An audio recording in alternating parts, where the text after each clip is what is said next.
Screen पर ही नहीं है, स्क्रीन पर ही नहीं। जैसे लोग गद्दार हैं।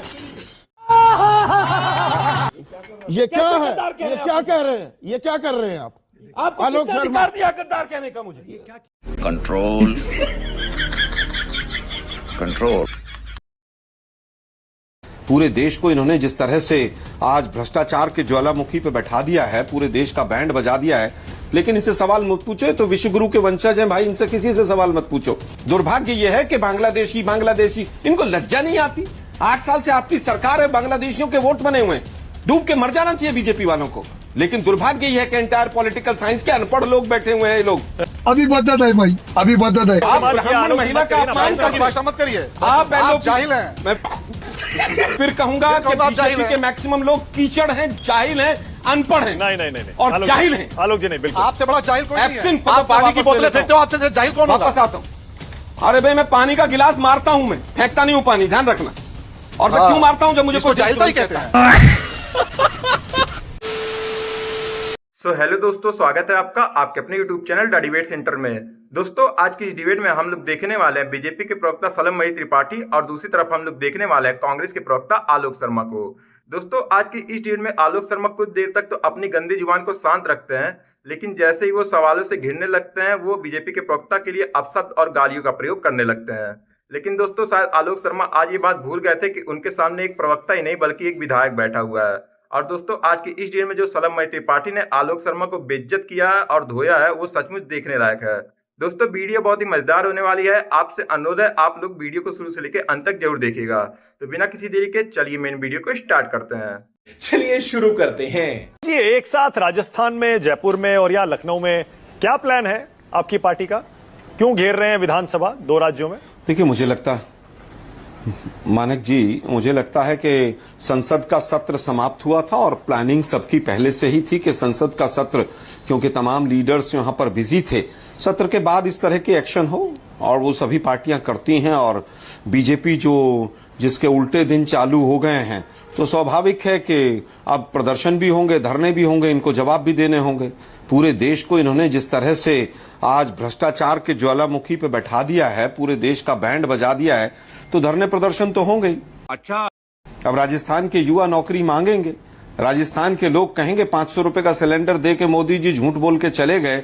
अंकिता भंडारी पे आज 2 महीने हो गए कि हम सीबीआई इंक्वायरी कराएंगे। कल 1 लाख आदमी था देहरादून में कि भाई क्या हुआ, कैसे हुआ। वो पौड़ी की बच्ची है, जहां के इनके वो बिष्ट साहब हैं, पौड़ी की ही बच्ची है। कोई बीजेपी का आदमी आवाज नहीं उठाता। वो सीबीआई इंक्वायरी की जांच कहां तक पहुंची, चिट्ठी लिखी भी किसी ने नहीं लिखी, किस बिंदुओं पे जांच होगी किसी को नहीं पता। एसआईआर में 3 करोड़ नाम कट गए, लगभग 20%, यानी कि लगभग 65,000 वोट हर कंस्टिट्यूएंसी में ऑन एन एवरेज कट गए।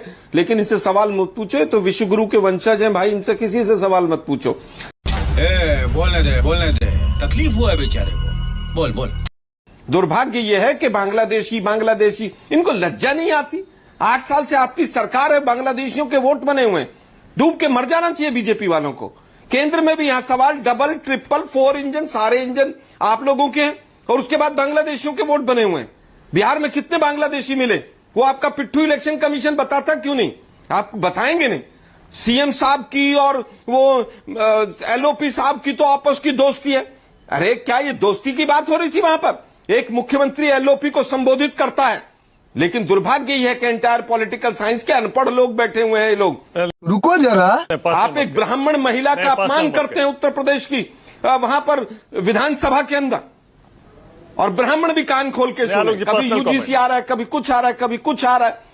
नहीं, मैं कैसे पर्सनल हो गया भाई? इसमें क्या पर्सनल है? इसमें अरे कैसे पर्सनल है बताइए? आप ब्राह्मण महिला का अपमान करके भाषा मत करिए। आप जाहिल हैं। मैं फिर कहूंगा कि बीजेपी के मैक्सिमम लोग कीचड़ हैं, जाहिल हैं, अनपढ़ हैं। नहीं और जाहिल हैं। आलोक जी नहीं, बिल्कुल। आपसे बड़ा जाहिल कोई नहीं है। एब्सेंट फाइल्स में नाम आने के बाद बचाव करके फेंकते हो आप। चलिए, मैं जाहिल शब्द आप पानी की बोतलें फेंकते हो, आपसे जाहिल कौन होगा? वापस आता हूं। अरे भाई, मैं पानी का गिलास मारता हूं, मैं फेंकता नहीं हूं पानी, ध्यान रखना। और मैं क्यों मारता हूं? जब मुझे कोई जाहिलता ही कहते हैं। टीवी शो में कोई पानी का गिलास मारता हो, अपनी बात से मुकरता नहीं। अरे आप ब्राह्मण महिला को, बुजुर्ग महिला को बुढ़िया कहलवाते हो, शर्म नहीं आती शलम बनी आपको? ब्राह्मणों ने भर भर के वोट दिया आपको, आप डिफेंड करते हो उस चीज को? यह भाषा होनी चाहिए एक सीएम की। महात्मा गांधी जी की हत्या के बाद कितने ब्राह्मणों का कत्ल करा, ये तो बता दीजिए। वोट दिया आप ब्राह्मणों को, अरे छोड़िए ना, आप ब्राह्मणों के लिए जो भाषा इस्तेमाल कर रहे हैं मुख्यमंत्री, जाके गंगा स्नान करके पाप धुल लीजिए। उत्तर प्रदेश की जनता देगी। फिर वापस आते हैं, छोड़िए ना किसने कौन से पाप किए, एब्सटेंट फाइल्स वाले ना बोले, शांति से बैठिए। मैं मुद्दों पर आना चाहता हूं। 4 दर्जन से ज्यादा लोग बताइए, बीएलओ मर गए। अरे वाह भाई वाह, वाह भाई वाह, ये गोडसेवादी भी बोलेंगे बीच में। शांति से बैठिए। फॉर्म 7 का दुरुपयोग कर्नाटक में होता है, 80-80 रुपए लेकर गुजरात में बैठ के आदमी उसके वोट काटता है, जांच नहीं होती है। आप लोग यहां पर पाठ पढ़ाते हैं स्वच्छता का। पूरे देश को आपने बिल्कुल लोकतंत्र का बिल्कुल चीरहरण कर दिया है। लोकतंत्र को आपने बिल्कुल धज्जियां उड़ा दी आप लोगों ने। संसद से लेकर यहां तक संविधान का बेड़ा गर्क करने पे तुले हुए हैं आप लोग। वाह क्या एक्टिंग कर। हर संस्था को कब्जा कर लिया आरएसएस ने, यूपीएससी से लेकर एसएससी तक। आलोक जी, मैंने आपसे पहले भी पूछा था, आलोक जी मैंने आपसे पहले भी पूछा था, आपने खुलकर कहा था ब्राह्मणों के साथ देश में ये भेदभाव हो रहा है ना, शोषण हो रहा है ना ब्राह्मणों का देश में, और यूपी में खासतौर के साथ। मैं कहूंगा किसी के साथ भी, मैं कहूंगा किसी के साथ भी नहीं होना चाहिए, दलित के साथ भी नहीं होना चाहिए, ब्राह्मण के साथ भी नहीं होना चाहिए। जो भी कानून बने उस सबके लिए बराबर बनना चाहिए। मतलब यूजीसी के नियम गलत थे ना आलोक जी? बनने चाहिए। यूजीसी के नियम गलत थे ना? मैं देखिए पर्टिकुलर, मैं फिर कहूंगा वो सुप्रीम कोर्ट ने जब स्टे कर दिया तो सुप्रीम कोर्ट ने जवाब दे दिया उसका। ठीक है, ठीक है। शलभ मणि त्रिपाठी बोलिए भाई, पूछा जाना चाहिए। शलभ मणि त्रिपाठी बोलिए। वापस आता हूं। अच्छा, दोनों ब्राह्मण है वैसे, आलोक जी भी ब्राह्मण है, शलभ मणि त्रिपाठी भी ब्राह्मण है। अब ब्राह्मण के वोट आप खो देंगे शलभ मणि, देखिए आलोक जी कह रहे हैं, बोलिए। देखिए मुद्दा ये नहीं था मानक भाई, आप एलओपी बुजुर्ग हैं बेचारे, हाँ, आपकी आधी उम्र के मुख्यमंत्री हैं लगभग, आप उनको कह रहे हैं अपनी बुढ़िया को लेके जाइएगा जरा। यह भाषा है मुख्यमंत्री की। अगर यही काम किसी कांग्रेस के मुख्यमंत्री ने किया होता तो नोएडा का मीडिया आग लगा देता कांग्रेस के खिलाफ। रुक तेरे को बताते तेरी। ओके शलभ मणि, अब आपकी बारी। जवाब देना चाहता हूं। बोलिए शलभ मणि। मानक भाई, अब देखिए कांग्रेस के नेता हमारे आलोक भाई कितनी ज्ञान की बातें कर रहे हैं, जिनमें बड़े बड़े बुजुर्ग नेताओं ने बाकायदे मीडिया को इंटरव्यू देकर बताया कि जब वो राहुल गांधी जी से मिलने गए तो राहुल गांधी जी कुत्ते के साथ खेलते रहे और पार्टी के वरिष्ठ नेताओं को उन्होंने तवज्जो तक नहीं दी। वो आज बैठ के न्यूज 24 पे मानव भाई के साथ जब ज्ञान देते हैं तो लगता है कि घोर कलयुग है, घोर कलयुग है। ब्राह्मणों की बात कर रहे हैं। अरे भैया, ब्राह्मण जो है अपने लिए कुछ नहीं मांगते, न अपने लिए कुछ करते, देश और समाज के लिए करते। आप माफी मांगेंगे, और इसीलिए देखिए ब्राह्मण को श्रेष्ठ माना गया, उनको पता है। अरे इस्तेमाल किया, बीच में मत टोकिए मानक भाई, देखिए इनको बोलिए, मानक भाई बोलिए, बीच में टोके मत।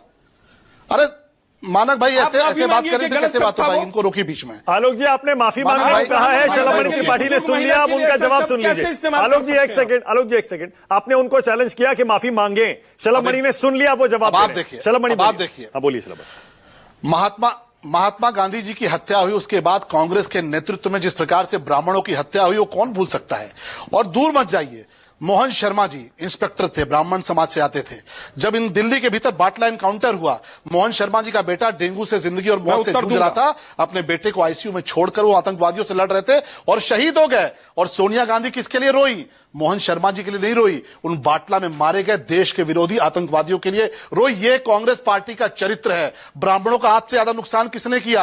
आपने सनातन के खिलाफ काम किया, और जब सनातन के खिलाफ कोई आवाज उठती है तो ब्राह्मण रोता है। आज सनातन की सत्ता काबिज है। आज देखिए काशी देखिए, मथुरा देखिए, आप जाके प्रयागराज देखिए, आप तो उनके साथ खड़े थे जो मंदिर के खिलाफ थे। कपिल सिब्बल को आप भेजते थे, जाके कहते थे श्री राम मंदिर का फैसला नहीं आना चाहिए, आप जाकर कहते थे कि मंदिर बनने नहीं देंगे। आप तो वो लोग हैं जिन्होंने सनातन के खिलाफ काम किया। और जब जब सनातन दुखी होता है, जब सनातनी दुखी होते हैं, तब ब्राह्मण दुखी होता है। और आज ब्राह्मण समाज के लोग देख रहे हैं। आप जाति की बात कर रहे हैं, आपने जो किया है, कांग्रेस के लोगों ने देश के साथ जो कुकर्म किया है, आलोक भाई वो बताने की आवश्यकता नहीं है, क्योंकि आप हताश चुके हैं। आपकी सबसे बड़ी पीड़ा क्या है कि आपका नेता जिसको आप बार बार रीलॉन्च करते हो, कभी टी शर्ट में लॉन्च करते हो, कभी गमछा बांध के रीलॉन्च करते हो, बार बार फेल होते हैं बेचारे। गजब बेइज्जती है। पूरी ताकत लगाई, इस बार की लोकसभा चुनाव में आपने खूब अफवाहें फैलाई, उसके बावजूद 99 का आंकड़ा पार नहीं कर पाए। क्यों? क्योंकि आप देश के खिलाफ हैं। आपके ट्वीट, आपके बयान को पाकिस्तान जैसा दुश्मन देश संयुक्त राष्ट्र संघ के सामने जाकर पेश करता है और कहता है कि राहुल गांधी ने ऐसा कहा कि देश के भीतर हो रहा है। जब चाइना के साथ हमारे जवान लड़ाई कर रहे होते हैं, के सैनिकों को पीट रहे होते हैं, तब राहुल गांधी कहते हैं कि हमारे सैनिक पिट के आ गए। आपने सेना का मनोबल गिराया, आपने देश का मनोबल गिराया। चीन को कभी कांग्रेस ने क्लीन चिट नहीं दिया, मोदी जी ने क्लीन चिट दिया। पता नहीं कौन सी फाइल दबाए बैठा है चीन इनकी। हमने सरेंडर अमेरिका के कहने से कभी नहीं किया, मोदी जी ने सरेंडर किया, पाकिस्तान से ऑपरेशन सिंदूर रुकवा दिया। पता चला अभी और रुक गया है वो। भगवान जाने कौन से आप लोग देशभक्ति की बात करते हो भाई। अंग्रेजों के पिट्ठू से रहकर आज तक आप लोगों ने देशद्रोह का काम किया है। मोहन शर्मा जी के अगर कहीं पर आर्थिक कोई मदद की तो मेरे पास जवाब देना चाहूंगा। मैं टीवी पर बोलना नहीं चाहता। द्वारका में उनकी पत्नी रहती थी, हमने क्या किया ये टीवी का बहस का विषय नहीं। शंकराचार्य जी के साथ क्या किया आपने, और अभी भी क्या कर रहे हैं आप, पूरा देश देख रहा है। वापस आता हूं, एक मिनट सुनिए ना मानक जी, एक मिनट मानक जी, आलोक जी 20 सेकंड और, चलो भाई इसके बाद आलोक जी 20 सेकंड और, आलोक जी 20 सेकंड और बोलिए। अरे इनको बहुत समय दिया आपने, आपको दे रहा हूं मानक जी। मानक जी मुझे केवल ये बताइए कि कुछ थोड़े से मुट्ठी भर एमएलए थे बीजेपी के, उन्होंने एक मीटिंग कर ली, शो कॉज नोटिस होने तक की नौबत आ गई। और ठाकुर जो इनके एमएलए थे वो कुछ भी करेंगे। अब बोलिए शलभ मणि, ब्राह्मणों की बात करेंगे। शलभ भाई बोलिए। शलभ मणि भाई, ब्राह्मण आपको वोट नहीं देगा इस बार, बोलिए, इसमें ध्यान रख लेना। अभी बदत है भाई, अभी बदत है। मानक भाई बड़ा दुख है इनको, अंग्रेजियत की बड़ी बात करते हैं, ब्राह्मण बुजुर्ग महिला का अपमान करते हैं। कांग्रेस पार्टी की स्थापना किसने की? अरे सुन लीजिए, नहीं रोकिए मानक भाई रोकिए, ऐसे बात नहीं हो पाएगी। कांग्रेस पार्टी की स्थापना किसने की? अरे जो अंग्रेजों के हाथ से बनी हुई पार्टी है, और आपने इस देश के साथ साथ क्या क्या किया है, देश की आत्मा पर चीरा लगाने का काम आपने किया, क्योंकि अंग्रेज चाहते थे। अंग्रेजों की बनाई हुई पार्टी है। नाम बताऊं क्या?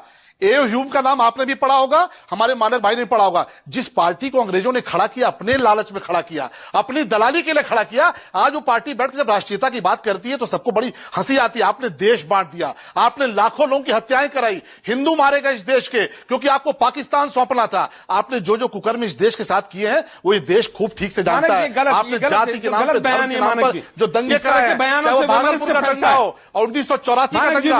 अरे सुनिए 1984 का दंगा, आपके नेता कहते थे कि जब बड़ा पेड़ गिरता है, जब बड़ा पेड़ गिरता है, आपने सिखों की हत्या कराई, छोटे छोटे टायर डलवाए, गर्भवती महिलाओं को, सिख महिलाओं के साथ अपराध कराया, आपने बलात्कार कराया आप लोगों ने।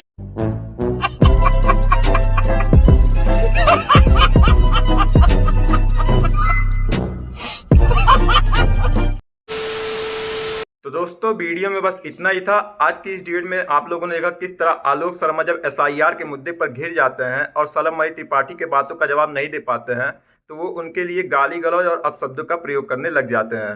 लेकिन आज शलभ मणि त्रिपाठी ने भी आलोक शर्मा को ईंट का जवाब पत्थर से दे दिया है। उम्मीद है दोस्तों वीडियो आप लोग को जरूर पसंद आई होगी। अगर आप लोग को वीडियो पसंद आई है तो वीडियो को लाइक करके चैनल को जरूर सब्सक्राइब कर लीजिए, और इस डिबेट के बारे में आपकी जो भी राय है हमें कमेंट करके जरूर बताइए। तो मिलते हैं दोस्तों आपसे एक और नए धमाकेदार डिबेट वीडियो के साथ। तब तक के लिए आप अपना और अपने पूरे परिवार का ख्याल रखिए। जय हिंद, जय भारत।